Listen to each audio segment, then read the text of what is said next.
You know, high school football coaches are often so much more than simply leaders of teams on Friday nights. And that is absolutely the legacy left behind by legendary Ennis coach Sam Harrell, whose battle with MS has him leaving the game he loves behind after this season.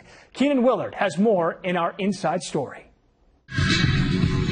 MS may have confined Sam Harrell to a chair, but it can't contain his spirit. This coach is constantly moving up and down the sidelines, trying to will his boys to victory. Tonight, Harrell's Ennis team is facing off against Corsicana, what could be the most memorable game of a 45-year career. I'm trying not to think about it being the last game, but it could be my last game. Harrell's Ennis teams of the early 2000s were dominant, winning 3 state championships with their high-flying offense. Shortly after the last of those state titles came the diagnosis. Harrell had multiple sclerosis, a disease that breaks down the body's nervous system.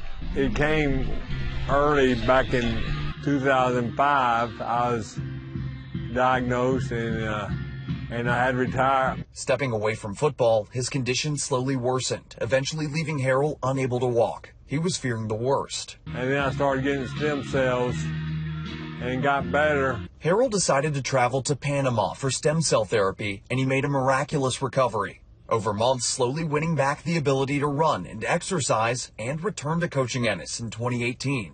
Getting back on the field was a dream come true. You know, I never thought I'd do that. It seemed like a storybook ending, fit for a sports movie. But in the last 2 years, Harrell started backsliding. He's back in a chair and has difficulty talking. And Harrell let his team know that after this season, he would have to retire to focus on his health. Trying not to think of the sad side and trying to be grateful. The season hasn't gone the way Ennis wanted it to. But on Thursday night, Harrell got one last chance to make the playoffs and lead his last group of young men. And that's what you have to remember is that coaching is not really about the wins and losses and the championships. It's about all the kids you get to be around and kids you get to influence. Keenan Willard, NBC5.